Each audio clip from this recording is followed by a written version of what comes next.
So today on the WEN System Podcast, we have Kevin Varitek, which, if you guys didn't know, is also Tech's cousin, the common nickname for Kevin. Yep, it's the only thing I'm known for. Yeah, from carrying the class. But we're good. We're here. Long-time listener, first-time caller. Thanks for having me on the show. And Kevin went to school with us at Florida Gulf Coast. He was in the exercise science program with us. Obviously, where all three of us are developing this system called the WEN System, the Williams Exercise Notation System. And if you don't know what that is, make sure to go check out the blog on my website. But now we have to find out all the finer details of the WEN System. What we decided to do was take the Tiny Whiteboard Workouts podcast and the things that we were doing with it, like, the weekly topics, and then take those weekly topics and apply them to the WEN System so we can sort of break down the whole thing. Every week, Nate, Kevin, and myself, we jump on conference calls to do the WEN System. We were like, well, doing this podcast would probably be a great way to just keep hammering out the details and sort of kill two birds with one stone. The more birds we can murder, the better off we're going to be. I don't think you understand that expression. John, I'm fired up right now. All right, so wind me up and just watch me go. I have more rants that you can cut out later. Okay, sounds good. I'll make sure to cut all those out. Today we're talking about active recovery. And then later on, at the end of the episode, we're going to talk about how active recovery applies to the WEN System. In the past, Nate and I have done podcasts about why you shouldn't ice. We also did an interview with Gary Reinl, who is the coined anti-ice man. He's also written numerous books and numerous articles about why you shouldn't ice your injuries after getting injured. Obviously, everybody knows the RICE protocol: rest, ice, compress, elevate.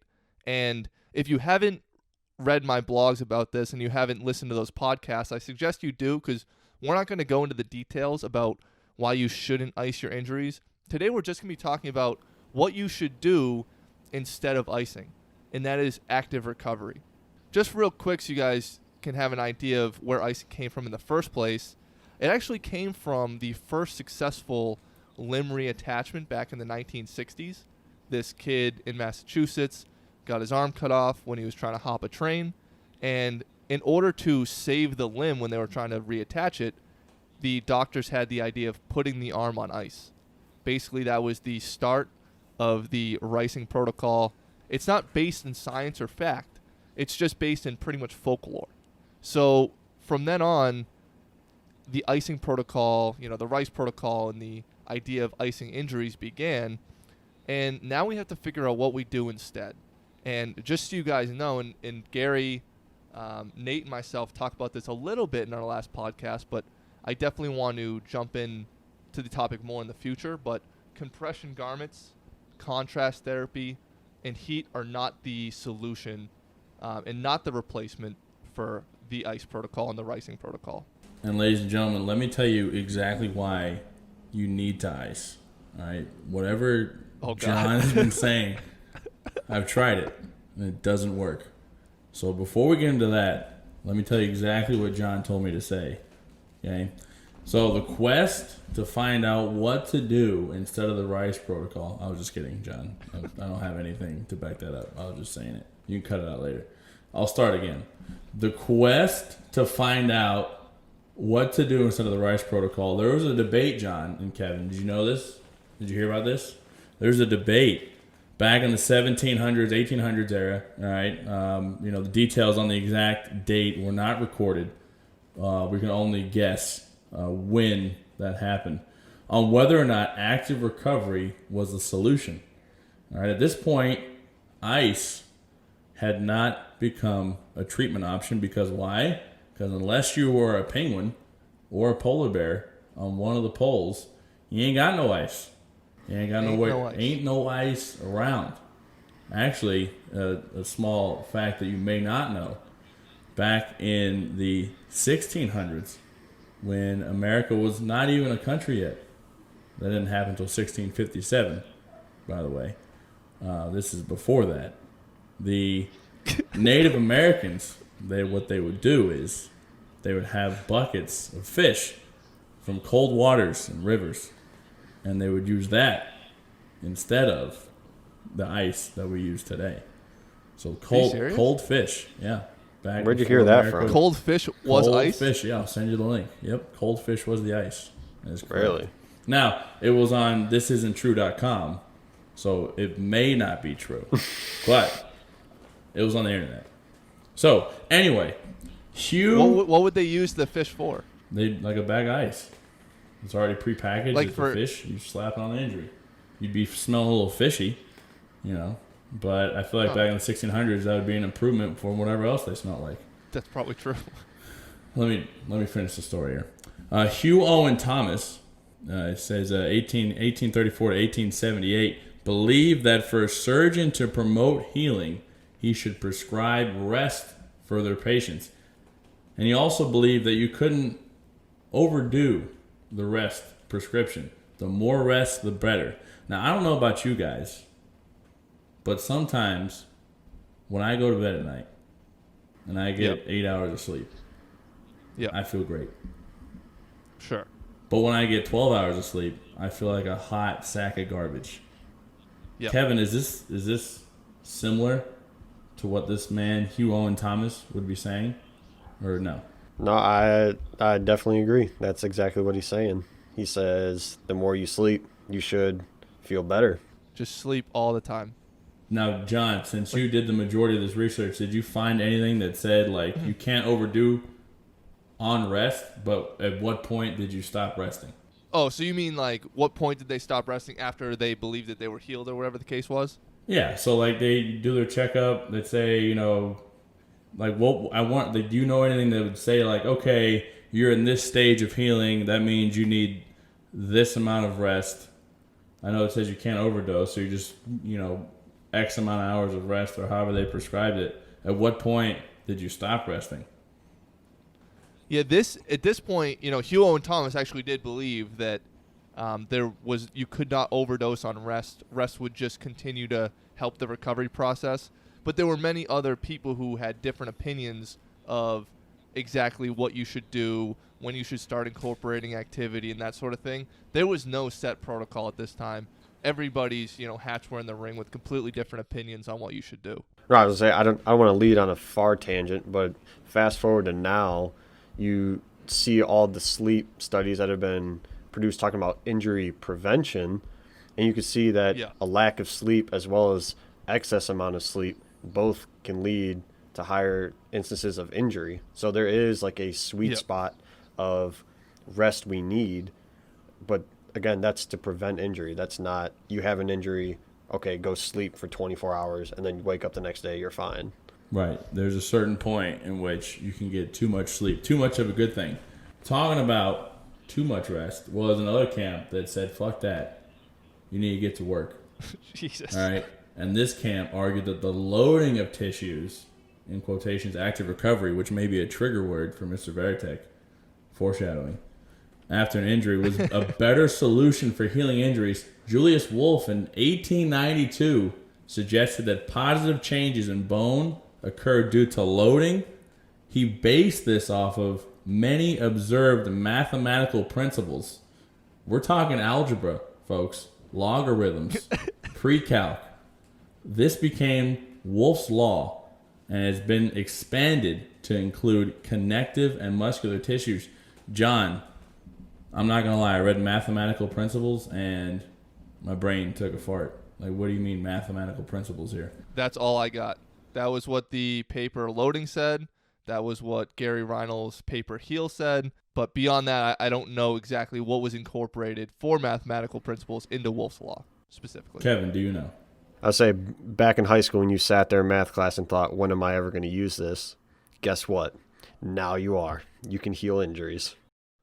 Yeah, so as of today, we know that muscles, bones, connective tissue, and more face positive outcomes when the appropriate loading and activity is applied. This means that active recovery has many benefits to healing your injuries. So we're going to quickly go over some of these benefits as outlined by Gary Reinl in the article Healed.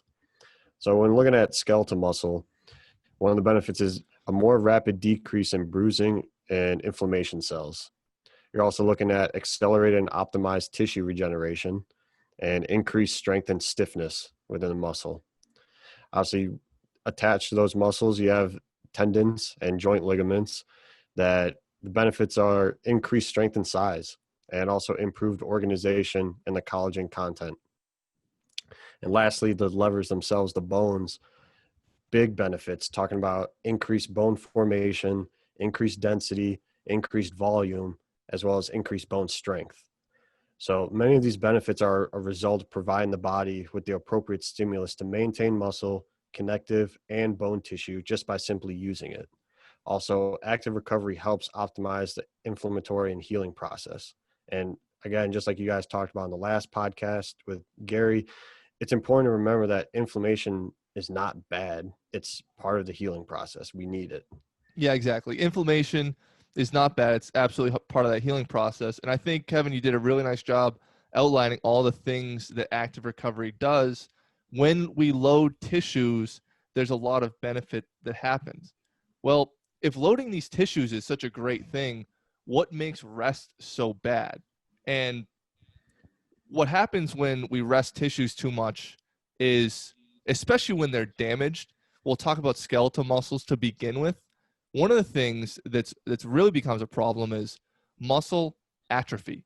We talked about this a lot in the interview with Gary Reinl, this concept of disuse atrophy.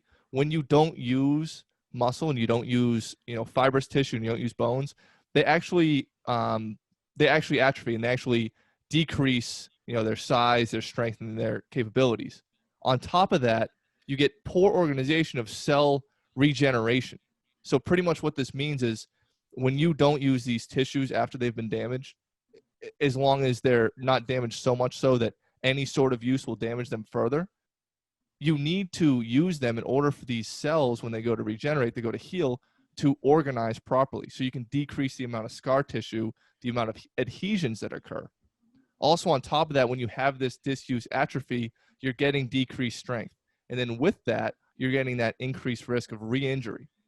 So then you have your fibrous tissues, your ligaments and your tendons. They're going to have decreased stiffness and they're going to have decreased strength as a result of that disuse and that disuse atrophy. On top of that, we have bones. Bones, obviously we have increased density, increased strength when we do load these tissues, especially after injury. But the inverse is true when we don't load them and we rest too much. We have decreased bone density. We have decreased bone strength. And then if we have these two things, right, as a result, we're going to have an increased risk of fracture moving forward. So what you're saying, John, is that the body adapts to the stimulus imposed on said body. It turns out that that's actually the case. So if my stimulus is sitting on my couch receiving stimulus checks and eating Cheetos, my body's going to get really good at that, is what you're saying. And if you stop doing that, your body's going to want you to go back to that state of receiving those stimulus checks and the Cheetos. You know what? That's a great way to put it. So essentially what you're saying is we need stimulus, need stress, #where's the volume? All right. We have to walk a fine line, though, and we'll get into it soon, as far as what amount of volume is appropriate for each injury. Now, to circle back to my point previous, volume, it's not really for us to say. But we do know is that if there isn't enough volume or if there isn't enough stress or exposure to stress, then you're going to do all the things that John just said. You're going to have, and essentially you're leading to an increased risk of injury. Exposure to ever increasing load and stress will continually increase the quality of the damaged tissue or the previously damaged tissue. I'd like to think you can take not the same approach, but a similar approach, or a similar maybe mindset when it comes to performance training and active recovery, right? We're trying to increase the amount of stress that the athlete that can handle to cause adaptation to a new level of stress. Do you guys feel like that's accurate? Yeah, for sure. 100%. 100%. 2 for 2. Nate's on the scoreboard, and we are back in the red section. Yeah, so now what to do and when to do it. Looking at this 1999 paper titled Loading of Healing Bone, Fibrous Tissue, and Muscle, Implications for Orthopedic Practice, Buckwalter and Grodzinski proposed some general guidelines of when to implement loading to tissues after and how to appropriately do it. So according to the paper, our goal is to start implementing loading and active recovery practices once the acute inflammatory response is over and after the initial repair tissue has formed. Looking back at the interview with Gary Reinl, he stated that once the bleeding has stopped, he has his clients and athletes ready to begin active recovery techniques. And when we say bleeding, and I'm going to talk about this here in a second, we're not talking about actual bleeding, right? The bleeding that you put a Band-Aid on to stop. We're talking about internal bleeding. A nail, I'm prepared to stab myself for demonstration. But that would be the exact wrong kind of bleeding. Why?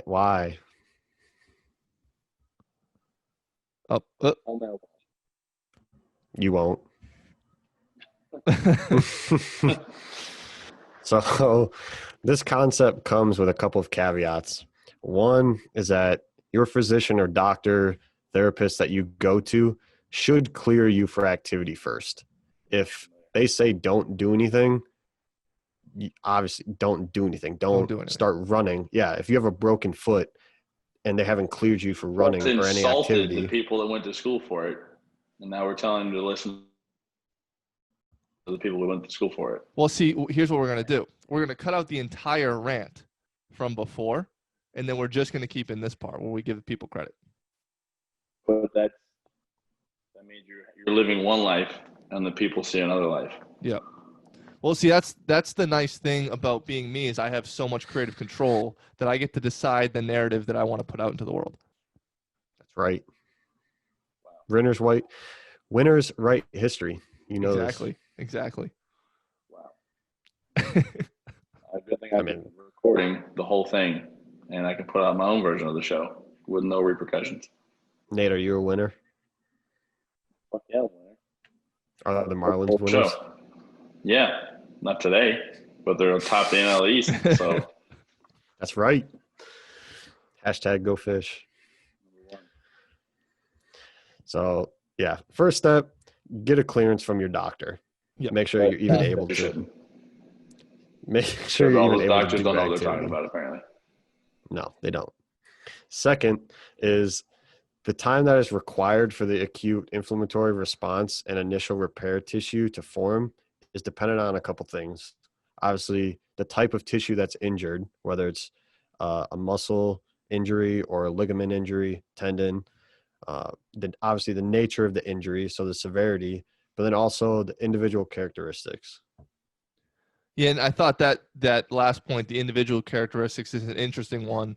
Gary says this a few times. He's like, are you different than me? Or hands different than feet?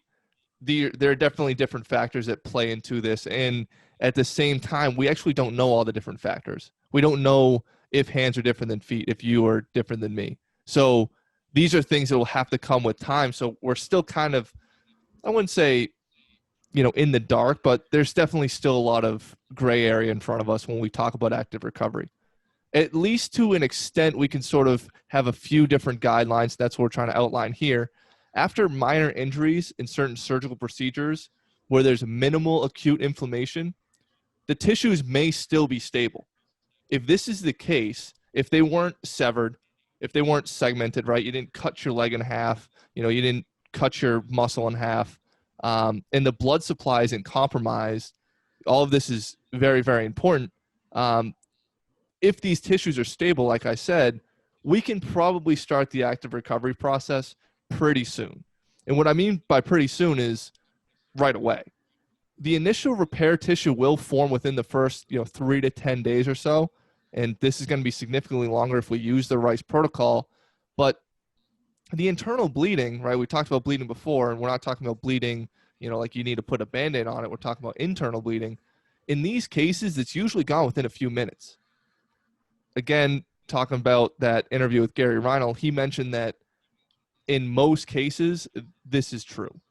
he personally, out of all the thousands and thousands of sports injury cases that he's seen, he has never seen a case where, the internal bleeding went over about 10 minutes.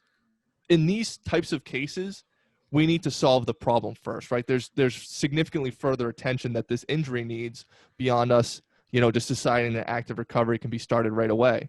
But in these traditional cases, minor injuries, minor surgical procedures, you're cleared by your doctor to get moving at least a little bit, we can start active recovery right away. There really shouldn't be any sort of limitation in that. And we're going to go through the steps of active recovery to show you that active recovery isn't like I'm moving the whole joint, I'm loading it up, I'm doing back squats again. There are steps to this process that allows us to not increase damage to the tissue even further. Yeah. And quick point, I was listening to your interview with Gary. Yeah. And he had, when you got to that point of like the internal bleeding going on for a longer period of time and trying to think of an example of that, and you had brought up Bo Jackson with his broken hip. The first thing that came to my mind was, for any Chicago Bears fan, Zach Miller. He was a tight end. He had to get emergency surgery because vessels ruptured in his leg. And so obviously this is a career and life-threatening injury. And so just throwing a bag of ice on it and be like, hey, like you just got a contusion, shake it off, whatever. Like he was in the hospital and got surgery to fix this thing. Yeah, and obviously these are the types of cases where we need to solve the problem first. We're not going to start doing active recovery right away. This guy needs surgery. There's other bigger things that have to happen. Speaking of good news in this world of bad news, Alex Smith was cleared. Quarterback for the Washington football team was cleared to return to football activity after, 2 years ago, a devastating knee injury. That was, I don't know the exact injury, but I know it was very similar to Joe Theismann, in which he didn't think he would play football again. He had 17 surgeries, life-threatening, with an infection that he received because of the injury and the surgeries. So for the fact that, and just kind of relating to Zach Miller and active recovery, that is a case where maybe the best thing initially isn't to start activating the area. But yes, like you said, the rarity of that, we just named two people, but that's literally two people in all professional sports over the last several decades. Right. Yeah. So which, by the way, have you not that rare or not that prevalent? Have you seen the piece on him that ESPN did? I think I saw a snippet of it a while, wasn't it like not too long ago, but wasn't like recent? Yeah, it was a couple months ago. It came out. Yeah. I think I heard something about it. Yeah, definitely a good story. Definitely check it out if you're bored. Is he gonna start this year? Trevor Lawrence, 2021. This guy, Dwayne Haskins. Trevor Lawrence, 2021. That's the Patriots are getting him. They're gonna tank this year. They're not going to tank this year. They're not going to tank. They have Cam Newton. What you mean? But you also have Bill Belichick. Bill Belichick would never do that.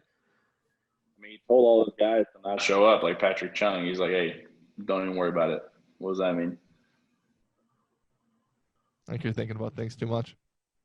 I think I just listen to what the radio tells me. Speaking of what radio is telling me to do, I have words to read.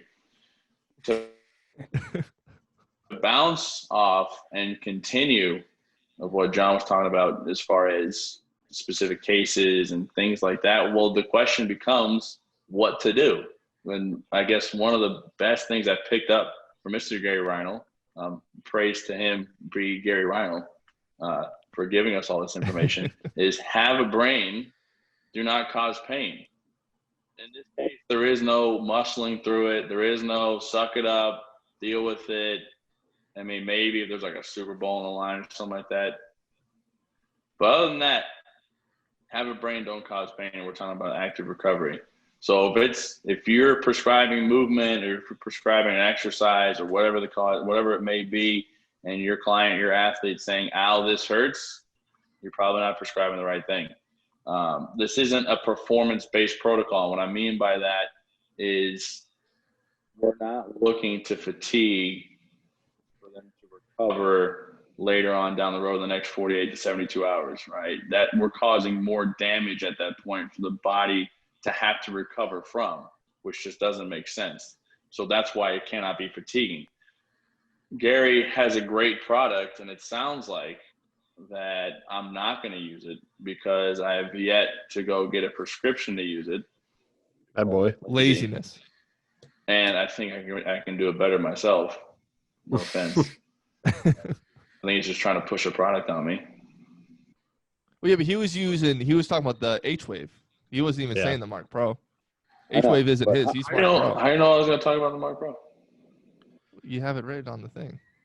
Oh, so you're saying the show notes that people don't know about? Well, you said green section up in the beginning a little while ago, in the very beginning. But people, they don't know what that is.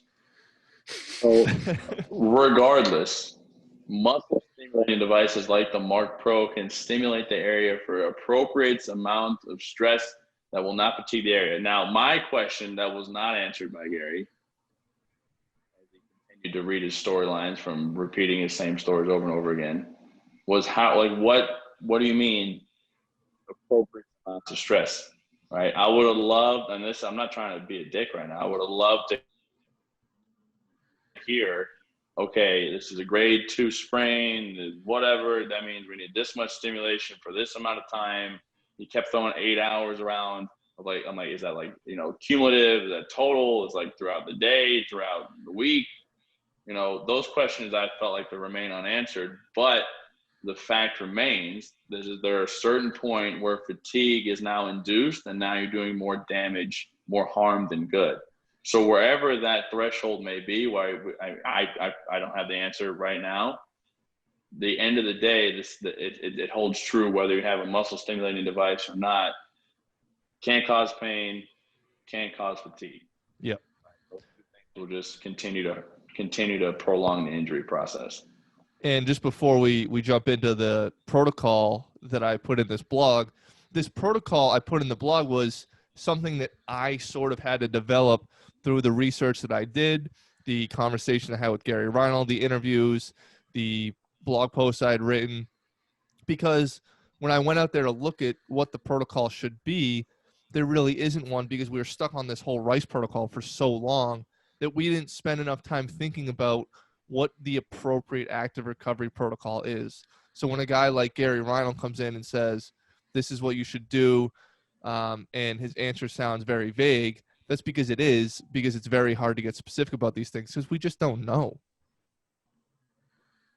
I have something to say. I saw that.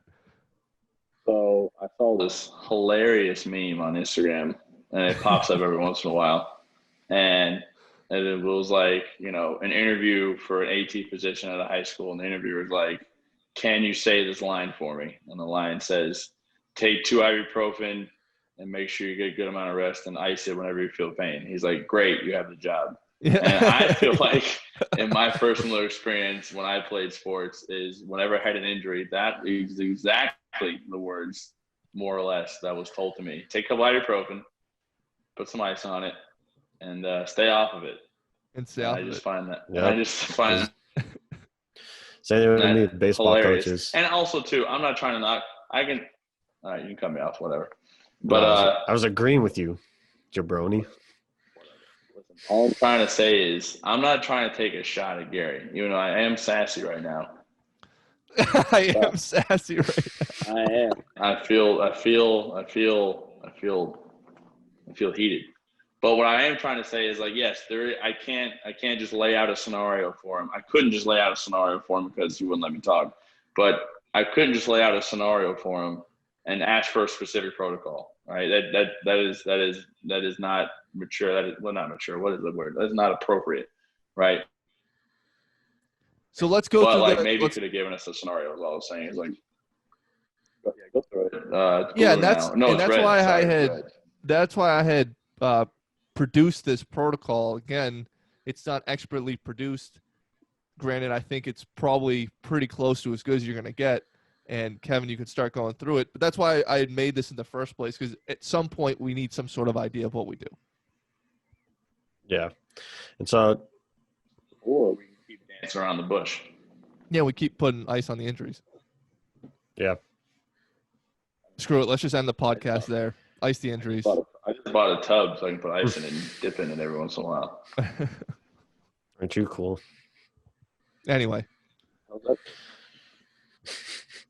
So this protocol that you came up with, talking about shoulder injuries. Yep. Terrible segue. Try again. So John, this protocol that you had came up with, what was the basis of injuries that you What were do you mean? creating it around? Like what type of injury were you basing this protocol around? So I wasn't trying to get too specific, even talking specifically about any sort of particular injuries. You actually might do a significantly better job being a professional baseball coach, professional baseball strength conditioning coach, of knowing the types of injuries that this protocol would fit. I'm thinking minor ligament tears, minor muscle strains. These could be even a case where you do have to go into a sling, obviously with the starting point that I provide and that you're going to go through. But that's the most I'm talking about. I'm talking about minor tears, minor strains, that sort of idea. And there could even be minor surgery that has to be involved here.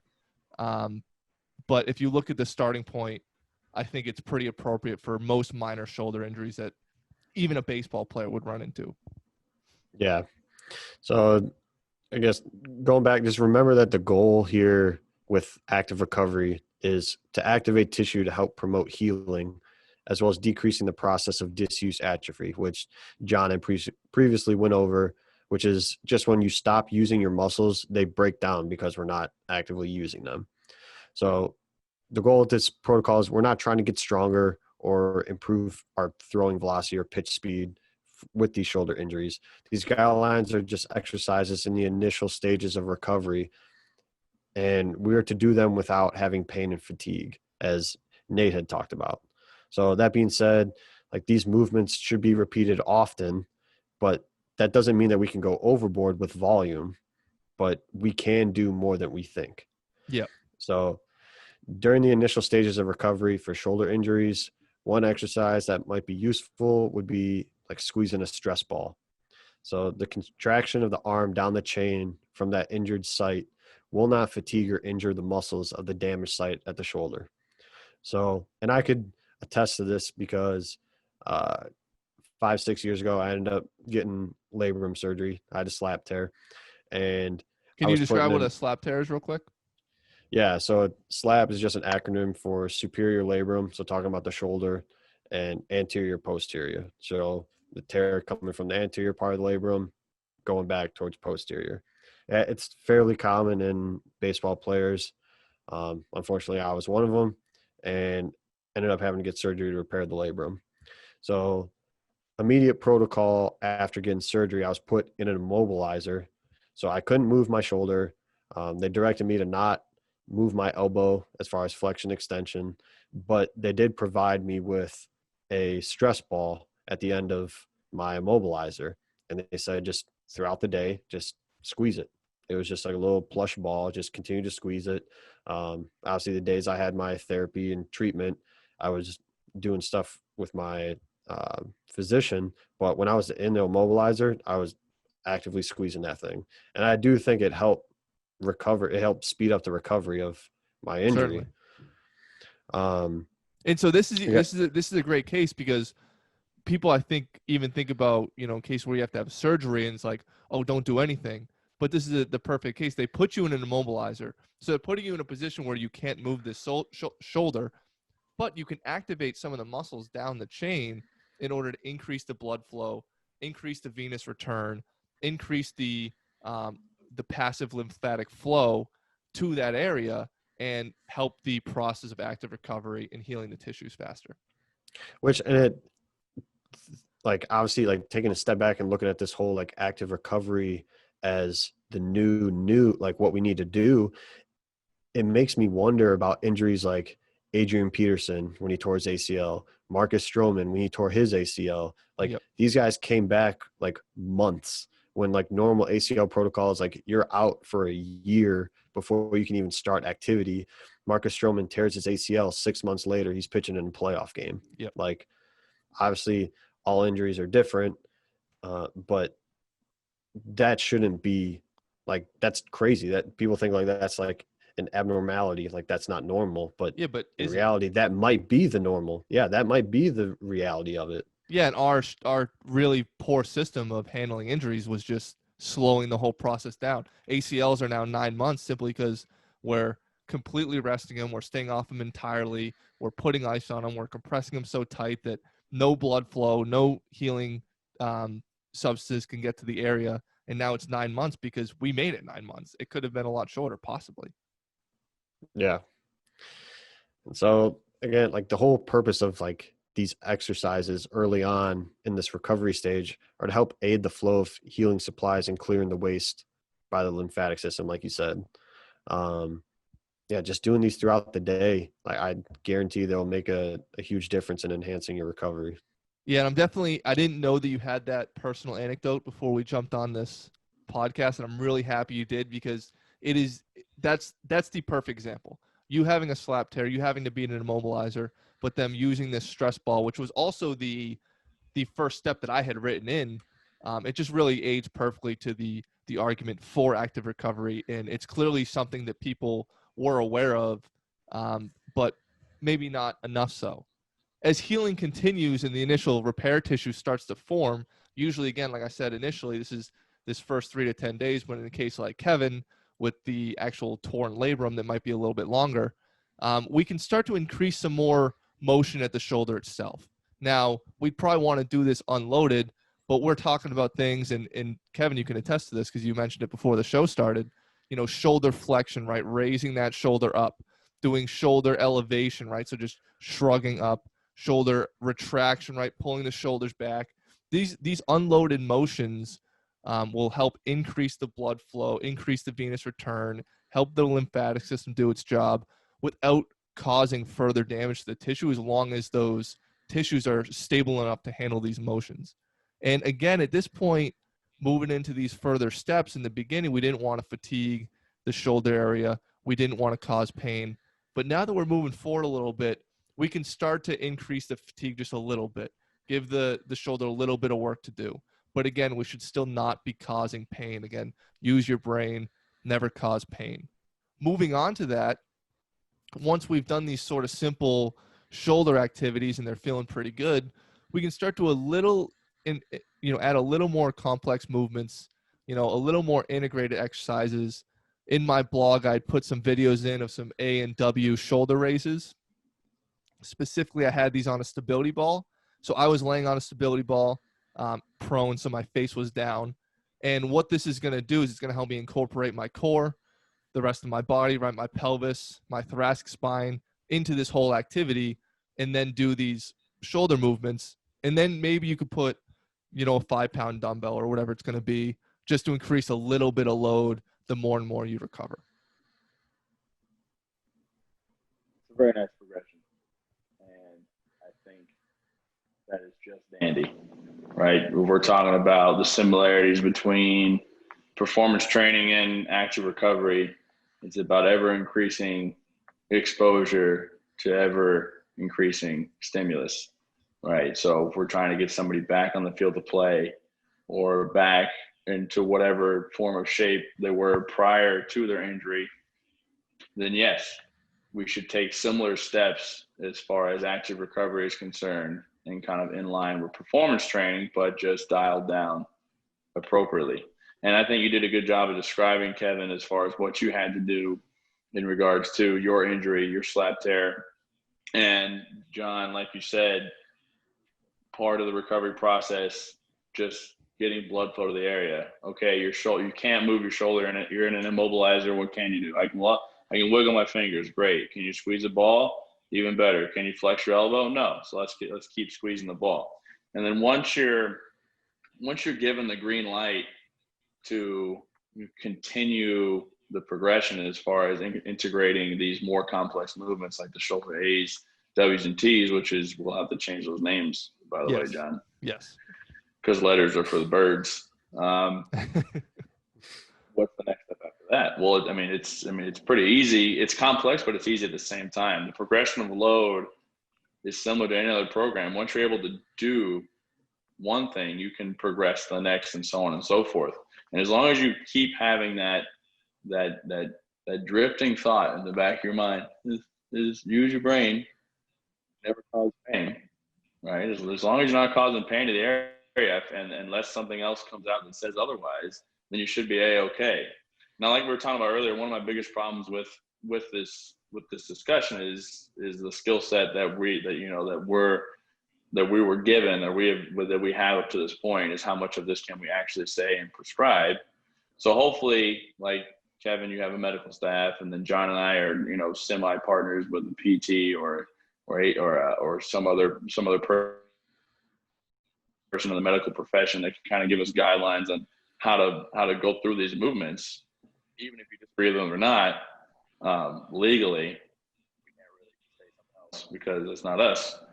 But if we're talking about strictly adding more joints to the equation, slowly integrating neuromuscular control, the movements like the ones you had on your website, as far as that single leg, oh my goodness, I have to go back to it. The single arm dumbbell curl to press on a BOSU, that is one way we can integrate an upper body movement with the rest of the body. The instability of the ball, the small base of support, integrating all the core, everything from the ankle all the way up and down the chain is one exercise that we do at this stage of the healing process compared to the beginning, right? Adding external resistance besides gravity to target the recovering tissue would be another step that you can take as far as exposing that tissue to more and more stress, more and more stimulus. The number of variables involved in the exercise can begin to get more and more complex as you reintegrate to multi-joint movements, which is what I just talked about. So in regards to what you should actually do, as far as for specific injuries, in this case the shoulder, always refer to a certified professional, to a professional that went to school to tell you exactly what to do. Because that's exactly what I do as a strength coach. It's like, what can he do? What do you want me doing with him in the weight room? And I'm not talking about just staying away from the area. That's not what we're talking about this whole podcast. We kind of did with the squeezing the ball and staying away from the shoulder, but that's loosely related to the area as far as targeting the healing tissue, right? We're not talking about doing ankle circles for a slap tear. We're talking about squeezing a ball, right? As far as that is concerned, what can I do? And then how do I interpret that? And how do I prescribe that to the athlete, to the client, to make sure that they are getting the appropriate amount of stress and stimulus in the appropriate amount of time, depending on the injury. At the end of the day, this is a big closing statement right here before we move on to the WEN system. And I'm ready for it. Oh boy, are you ready for it? At the end of the day, let me sit up real quick. At the end of the day, too close. Back up a little bit. At the end of the day, the RICE protocol was brought into the field under false pretenses and has grown out of control across the industry. Many things in society have taken the same path when it comes to, Netflix, when it comes to, how many eggs you see in a day. One person says one thing and then everybody else interprets it a different way. And then the next thing you know, boom, you have the RICE protocol, right? Because it sounds nice and everybody else just misunderstood, John. We don't want to make fun of anybody. We're trying to say they misunderstood what they were trying to do, right? So if you're trying to slow down the healing process, ICE is a great tool, right? And there were scenarios for that. You're talking about a dislocated joint and nobody knows how to put it back. Gary Reynolds specifically said, maybe ice it, slow down, so they get into a hospital. If somebody that can put it back in place, put that injury back in place. And in that case, where he's trying to limit the swelling so that it's easier to put that joint back in place. Exactly. So there's some scenarios where it is appropriate, but if we're talking about specifically recovering from an injury, you do not want to slow down the healing process. Who wants to be injured for longer? I know I don't, unless I'm trying to get those stimulus checks, and maybe I do. But other than that, if you're trying to get back on the field of play, you should follow the active recovery protocols that the three of us have kind of laid out for you. But obviously, consult a certified professional before you go reading and listening to this blog and saying, well, I have a shoulder injury, so let me make sure I follow trainwithjohn.info.com and it will get all better, right? I'm not trying to knock you, John, but I feel like you would agree with me in saying that, right?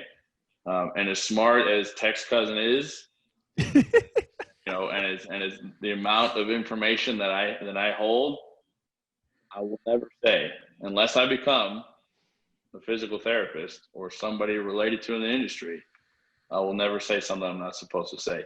And now, the moment we've all been waiting for, ladies and gentlemen, before we move into the WEN system, we have the lightning round. No, we're not doing the lightning. You can do the lightning round at the end. Absolutely not. No, lightning round is at the end. And folks, the lightning round is underway. John, just so you know, hold on. Before you continue, this will get cut out officially if you put it in right now, because I'm not spending the time to cut this out and put it at the end. If you want to do the lightning round, we could do it at the end, and I might keep it. Just save it. Can it take 2 seconds? Save it, Nate. Save it. I want it. Folks, I'm sorry for the premature ejaculation there. Oh, But we're going to have to save this for the end. We're going to cut that one out. Cut it out. Oh, it's so good that I put the explicit lyrics on. So, It's some to point. you jump did? into to jump into, yeah, exactly. Yeah. I have Damn. all on the show. That Now boy. you say, damn, that's your intro word? Jeez. So how does this all? Anyway, this is my section. How does this connect to the WEN system, right? John, it's blue time. Go ahead. So yeah, we're talking about how all of this connects to the Williams exercise notation system. When we talk about trying to build a language for exercise, we're not just limiting ourselves to what happens in the weight room. We also have to be thinking about what physical therapists are going to use, what ATCs are going to use. We have to be thinking about everybody in our field, not just ourselves as trainers and strength and conditioning coaches. So when we talk about active recovery, we talk about healing tissues, we talk about, getting back into, after a surgery, wherever the case might be. We have to be considering all of the modalities that us in the health and fitness field use in order to, recover, heal, get stronger, get faster.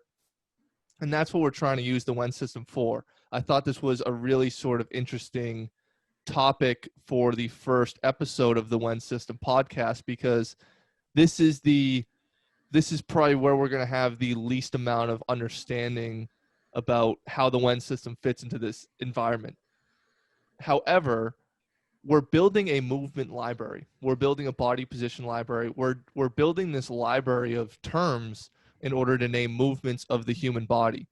When we started making this library, I realized that we have to be thinking not about just the macro movements, right? The pulls, the pushes, the squats, the hinges. We also have to be thinking about the movements of the fingers, the movements of the toes, right? The blinking of the eyes, all of these very small, fine human movements that still apply when we try to do exercises, whether it's for weight room stuff and getting stronger and faster, or if it's for the physical therapy environment and, recovering from injuries.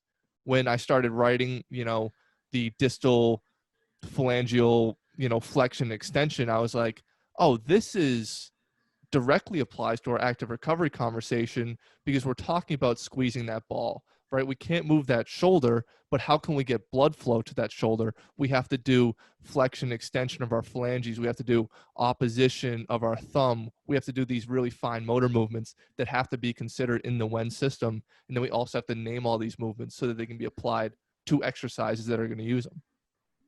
Yeah, the WEN system isn't meant to say this is what you should do as far as movements are concerned. The WEN system is just a translating tool, is a language to say, okay, you want to do this movement? Well, this is what it's called. This is exactly what you should call this movement based on the movement of the body that is taking place, or the position of the body, the joint that the movement's taking place at, and any other equipment that you may need. And I think that's a great statement. At the same time, it also helps us realize that these movements do exist because they're written out, they're in the library. we now know that we can do this flexion extension of these smaller joints that we probably didn't think of at the macro scale.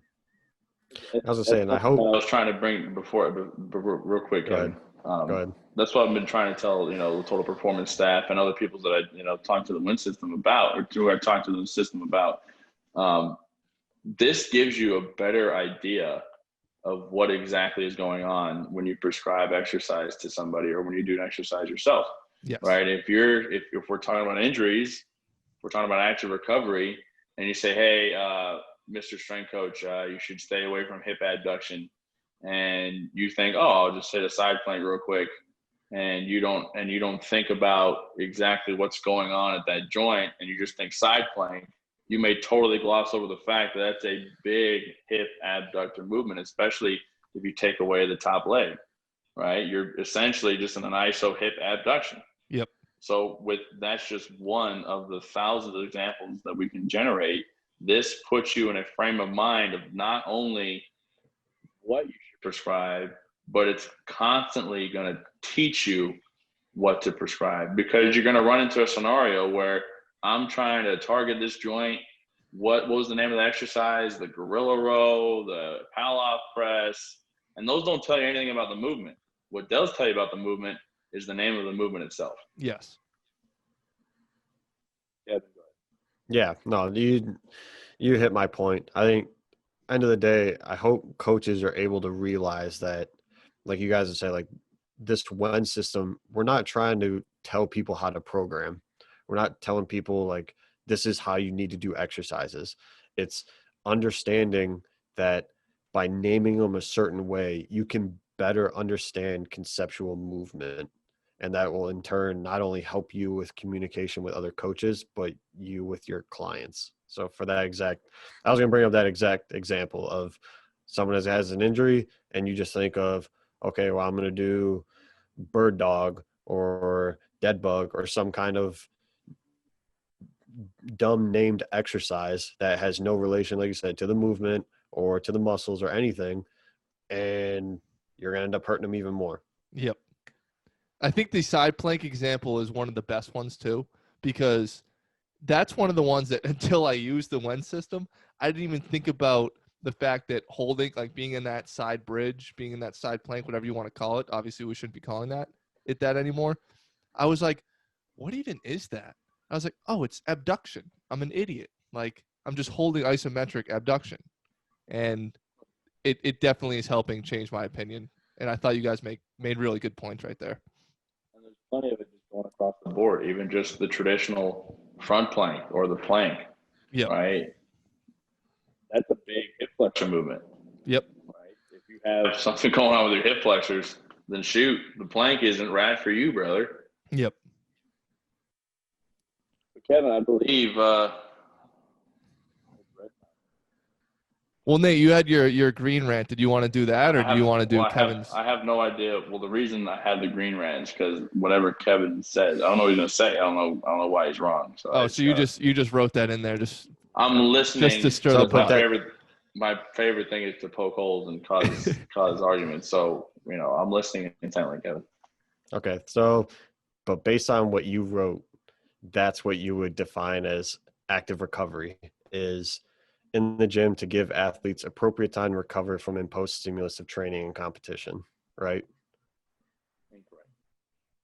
Incorrect?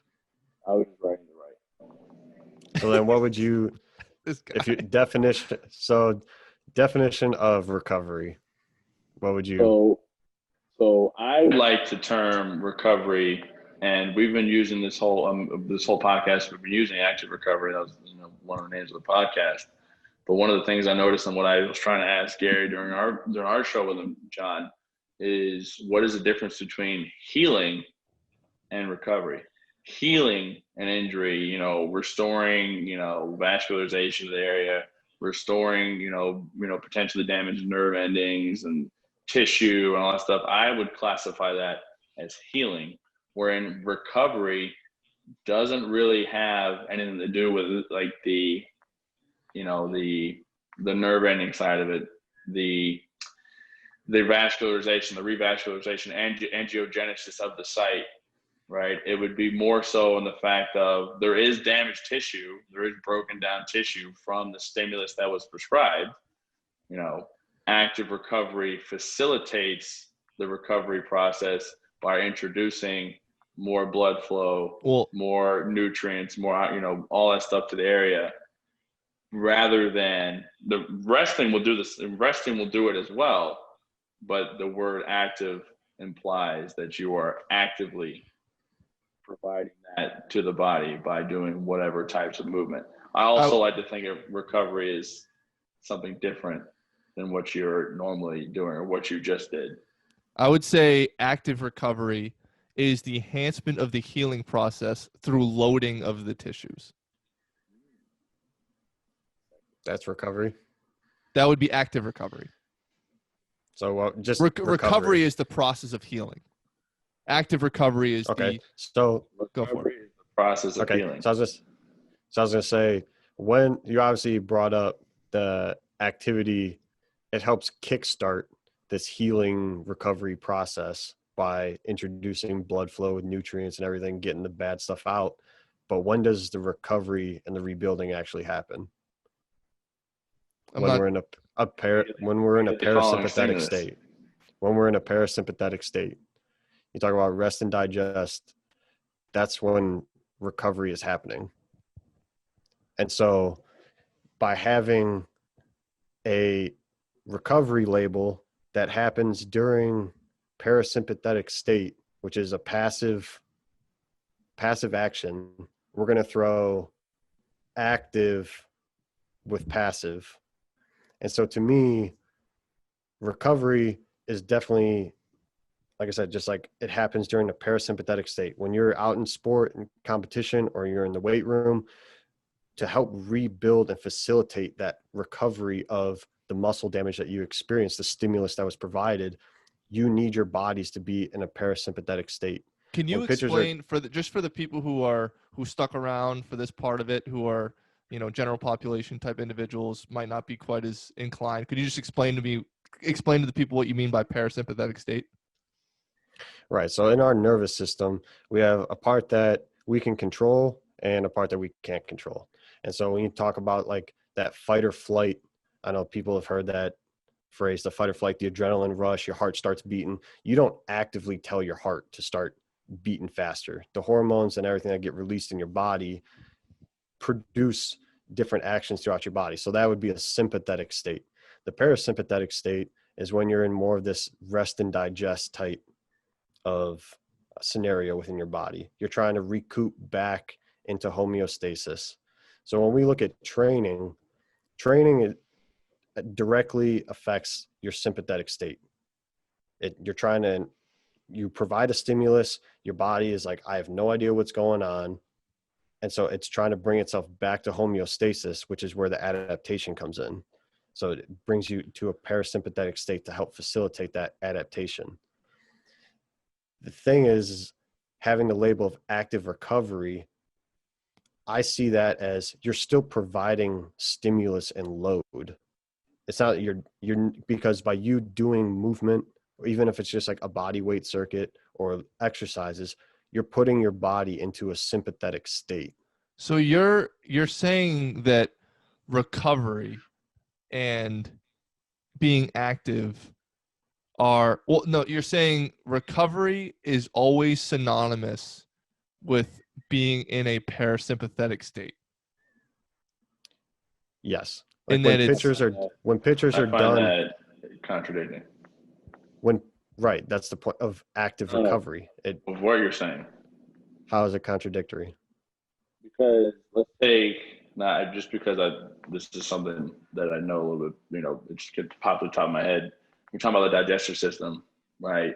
Don't eat 30 minutes before you swim or whatever that saying is, or before you go work out. You probably shouldn't have a big meal, right? It's going to affect the session in a negative way, X, Y, and Z.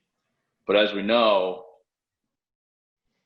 that once you begin activity, blood flow starts getting redirected throughout the body, right? As you require more and more activity from the muscle, from the working muscle, more blood flow is brought to that area by shunting blood from other areas like the digestive system. But that doesn't mean that your digestive system is just turned on or turned off.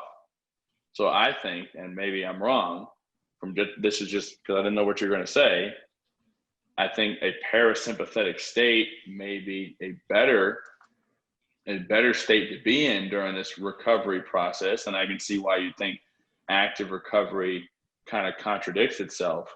However, I think what needs to be made clear is that recovery is still going on, whether you're sympathetic or parasympathetic. It's just one atmosphere may be better than the other for that to take place. Just as in, if you just ate a big meal, you probably shouldn't go run 5 miles.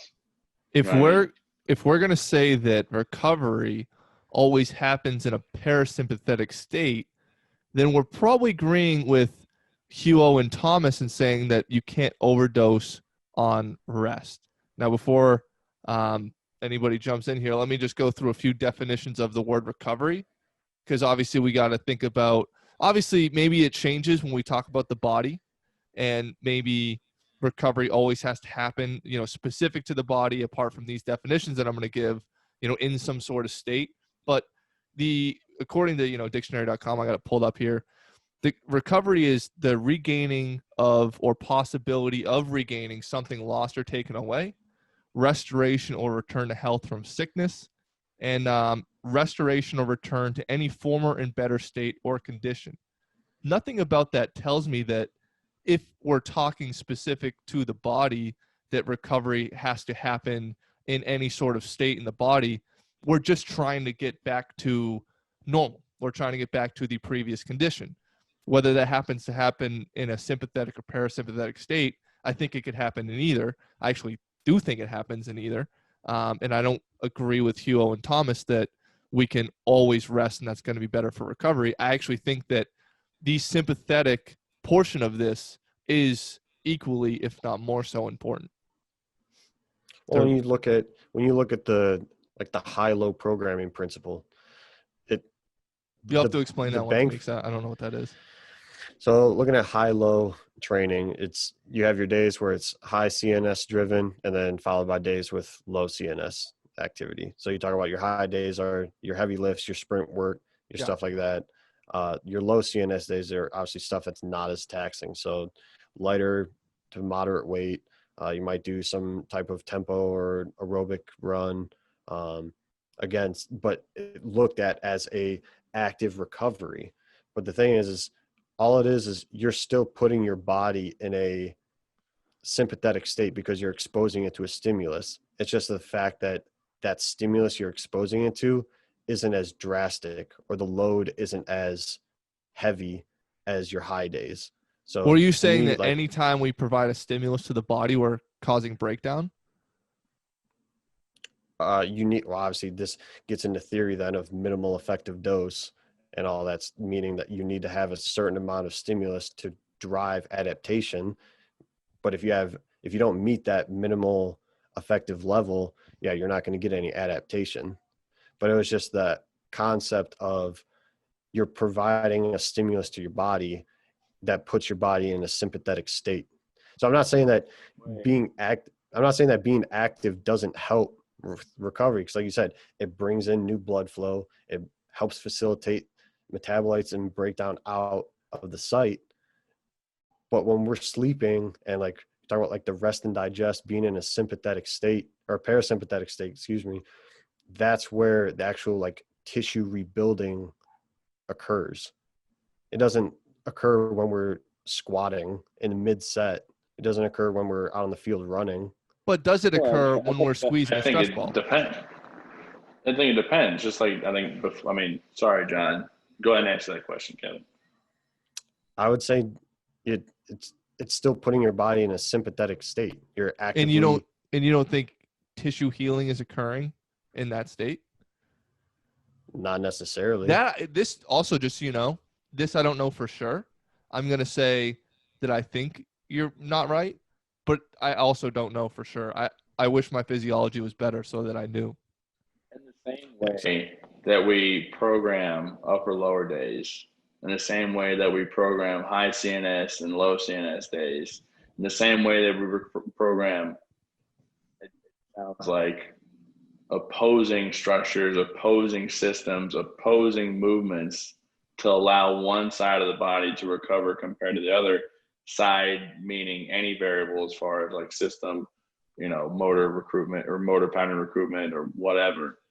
You're giving the right arm a break while your left arm works. You're giving your upper body a break while your legs work. The same way you're giving the shoulder a chance to recover while your hand works, right? Tissue remodeling has to be taking place at all times of the day. I think it just depends on, and I'm right there with you, John. I'm not 100% certain, but it has to be taking place at all times of the day, more so probably when you're sleeping, probably when you're in a sympathetic state. But just like I think you said before, Kevin, I mean, you're not disagreeing with our definition of active recovery. You're just having an issue calling it active recovery. But in the same token, maybe active recovery, you have a passive recovery and have an active recovery. And this is the part that we're talking about. I believe tissue remodeling is taking place all throughout the day. It's just how much is taking place is dependent on what you're doing.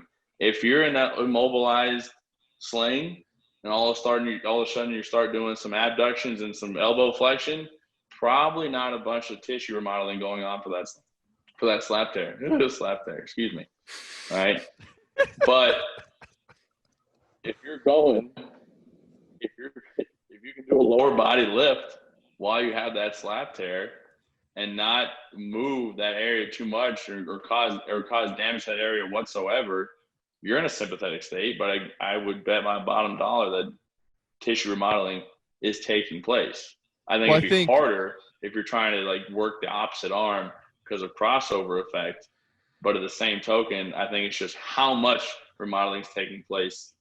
And maybe there's a time to do it and there's a time to take advantage of it compared to other times. Yeah, and before we continue this debate, we should all probably know more about when tissue remodeling does occur and doesn't occur. And if it's true that, tissue remodeling is not exclusive to the parasympathetic or sympathetic state, or if it is. That's probably something we should all know before we continue this discussion. Right. And I'm looking at the time here, and I see that we're going a little over, but you promised it, and we're going to do it. Folks, it's time for the lightning round for Mr. John Williams. For those of you who don't know the rules. Also, since he's here, can he also? Nope. This is, if you name the system the Williams exercise notation system, then I got to take all the heat. So, for those of you who don't know, the lightning round is composed of 5 possible questions for Mr. John Williams. He picks one of the 5.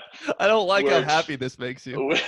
Which several of the options are heavily politicized and highly debated topics in this country and around the world. And the other few are softball questions that just are meant to make you giggle. So, Mr. Williams, pick a number between 1 and 5. Dramatic theme music. Number 5. Oh, you God. Lucky bastard. Number 5. John Williams. Just so you know, I knew all day I was going to choose number 5. I knew all day. I was thinking about this. And your thoughts throughout the day. I don't like it. John Williams, would you rather have the ability to fly like Superman? He doesn't need active recovery unless he has kryptonite exposed to him. Yep. But besides, would you rather have the ability to fly, but you suffer from explosive diarrhea 6 times a day? Watch movies under a bridge for the rest of your life, but it's free. Wait, hold on. These are my only 2 choices. There's no like just being normal. It's either I get to fly, but I have to have explosive diarrhea 6 times a day. 6 times a day. Yeah. Or I only can watch movies underneath a bridge, but it's free. Correct. Yeah, probably the flying one. Wow. Because here's the deal. There's some really unhealthy people out here in this world, and they do have explosive diarrhea 6 times a day. So somebody's already living with that, and they don't get to fly. That's 6 times a day. That's like every 4 hours. Yeah, but I can fly in between. It's kind of a good time. Maybe you can do it while you're flying. That's a good point. Hey, I thought this was a good conversation, by the way. I really liked how we wrapped this all up. I thought we had some interesting points in there. And Kevin, I think you shed some light on something that I didn't even think about while we're talking about recovery is when does recovery happen? Does it only occur when we're sleeping? Does it only occur when we're resting? Or does it actually occur when we are moving? Or is the moving part of it just helping facilitate it for when we do actually rest? I think that's a very interesting thing, and I do have to think a lot more about that. Yeah, and the first time I heard it was from Zach Dakin. He was talking about how, obviously, like me being in the baseball setting, there's some instances where like guys will have an outing, like they'll pitch, and they'll want to do a workout right after. But he had made a comment saying that when their guys are done pitching out of the game, like they come out and they're done for the day, like they're done, like done all activity. Yeah. Their goal is to get as fast as they can into a parasympathetic state because they want to begin that recovery process as fast as they can and as efficient as they can to help get them ready to be prepared for the next start. And having stuff like long road trips or late night video games or like taking energy drinks, all that stuff, that's supplementing to put you into a continuous like sympathetic state. Mm-hmm. And so then you end up taking pills like melatonin and stuff like that to try and get you to sleep. But that's not a natural parasympathetic state. You're still sympathetic. You're taking supplements to try and get your body to shut down and relax. Yeah. I definitely, I think that's an interesting point, the part about the baseball players, but I think that's all we got for today on active recovery. Let's stop the recording. Maybe we can chat for a couple minutes once we're just see what our thoughts were on this first episode. Folks, if you don't already know, go follow me on Instagram. My handle is too hot to handle #.com. And that's great. Nobody else can use it.